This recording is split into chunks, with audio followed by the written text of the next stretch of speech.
കൊല്ലം പുനലൂരിൽ വൻ കഞ്ചാവ് വേട്ട. 30 കിലോ കഞ്ചാവുമായി കാപ്പ കേസ് പ്രതി ഉൾപ്പെടെ 3 പേർ അറസ്റ്റിലായി. കാപ്പ നടപടി കഴിഞ്ഞ അടുത്തിടെയാണ് ഈ മൂവർ സംഘത്തിലെ ഒരാൾ പുറത്തിറങ്ങിയത്. ആദ്യം അന്വേഷണ ഉദ്യോഗസ്ഥന്റെ പ്രതികരണം കേൾക്കാം.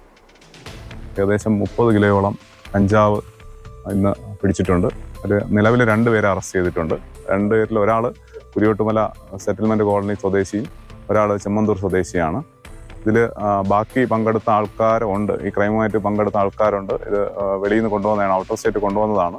അതിന് പോയവരും അതിലേക്ക് പങ്കെടുത്ത ബാക്കി ആൾക്കാരെ അറസ്റ്റ് ചെയ്യാനുണ്ട്. ഇപ്പം അറസ്റ്റ് ചെയ്തത് 2 പേരാണ്. കണ്ണൻ നായരുണ്ട് വിശദാംശങ്ങളുമായി. കണ്ണൻ, 30 കിലോ കഞ്ചാവ് പിടിച്ചെടുത്തു എന്നുള്ളത് അതീവ ഗൗരവതരമായ വാർത്തയാണ്. അതിനൊപ്പം തന്നെ ഒരു കാപ്പ കേസ് നടപടി കഴിഞ്ഞ് പുറത്തിറങ്ങി ജയിൽ മോചിതനായി ഉടനെ തന്നെ അടുത്ത കുറ്റകൃത്യത്തിലേക്ക് പോകുന്ന കാഴ്ചയും. വിശദാംശങ്ങൾ.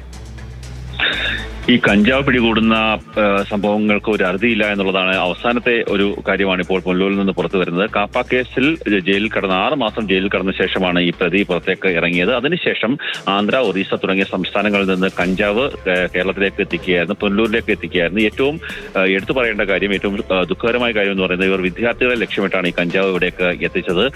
പുനലൂർ ചാരുവിള സ്വദേശിയായിട്ടുള്ള അലുവ ഷാനവാസ് എന്ന് വിളിക്കുന്ന ഷാനവാസ്, ഇയാൾ കുറെ ഏറെ കാലമായി കാപ്പ കേസിൽ അകത്തായിരുന്നു. അതിനുശേഷമാണ് കഴിഞ്ഞ ദിവസം ഇയാൾ പുറത്തേക്ക് ഇറങ്ങിയത്. ഒപ്പം തന്നെ കുരിയോട്ടുമല സ്വദേശി ബാബുവിന്റെ മകൻ വിഷ്ണു എന്ന് വിളിക്കുന്ന അജിത്ത്, ചെമ്മന്തൂർ സ്വദേശി ദിലീപിന്റെ മകൻ ജസിൽ എന്നീ 3 പേരെയാണ് ഇപ്പോൾ പോലീസ് പിടികൂടിയിരിക്കുന്നത്. ഇവർ കഞ്ചാവ് എത്തിക്കുന്നു എന്ന് കൊല്ലം റൂറൽ എസ്പിയുടെ ഡാൻസ് ഓഫ് ടീമിന് കൃത്യമായ വിവരം ലഭിച്ചിരുന്നു. അതിന്റെ അടിസ്ഥാനത്തിൽ കുറേയേറെ ദിവസങ്ങളായി ഈ 3 പേരെയും ചേർന്നുള്ള ഒരു നിരീക്ഷണത്തിലായിരുന്നു. ഇവർ ഫോൺ കോൾ അടക്കം പോലീസ് നിരീക്ഷിച്ചുകൊണ്ടിരിക്കുകയായിരുന്നു.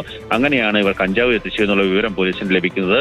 വിഷ്ണുവിന്റെ വീട്ടിൽ വെച്ച് ഈ കഞ്ചാവ് വീതം വെക്കുന്ന സമയത്താണ് ഡാൻസ് ഓഫ് ടീം അവിടേക്ക് എത്തുന്നത്. അതിൽ നിന്നാണ് വിദ്യാർത്ഥികൾക്ക് വേണ്ടി, വിദ്യാർത്ഥികളെ ലക്ഷ്യമിട്ട് ഒരു സമൂഹത്തെ നശിപ്പിക്കുക എന്നുള്ള ലക്ഷ്യത്തോടു കൂടിയാണ് ഈ പ്രതികൾ പ്രവർത്തിച്ചതെന്നുള്ള ഒരു വിവരം പോലീസിന് ലഭിക്കുന്നത്. ഇവർ 3 പേർ മാത്രമല്ല, ഒട്ടേറെ ആൾക്കാർ ഇതിൽ പങ്കാളികളാണ് എന്നും പോലീസിന് വിവരം ലഭിച്ചിട്ടുണ്ട്. ഫോൺ കോളുകളുടെ അടിസ്ഥാനത്തിൽ, ഒപ്പം തന്നെ ഇവരെ ചോദ്യം ചെയ്യുന്നതിന്റെ അടിസ്ഥാനത്തിൽ കൂടുതൽ പേരിലേക്ക്, പ്രതികളിലേക്ക് പോലീസിന് എത്താൻ സാധിക്കും എന്നുള്ളൊരു പ്രതീക്ഷയാണ് പങ്കുവെക്കുന്നത്. നിലവിൽ 3 പേരാണ് ഇപ്പോൾ പിടിയിലായിട്ടുള്ളത്. ഏറ്റവും എടുത്തു പറയേണ്ടത് വിദ്യാർത്ഥികളെ, ഒരു സമൂഹത്തെ നശിപ്പിക്കുക എന്നുള്ള ലക്ഷ്യത്തോടു കൂടി വിദ്യാർത്ഥികളെ ലക്ഷ്യമിട്ടാണ് 30 കിലോ കഞ്ചാവ് ഇവിടേക്ക് ഈ പ്രതികൾ, കാപ്പ കേസ് പ്രതി അടക്കമുള്ള ആൾക്കാർ ഇവിടേക്ക് എത്തിച്ചത്.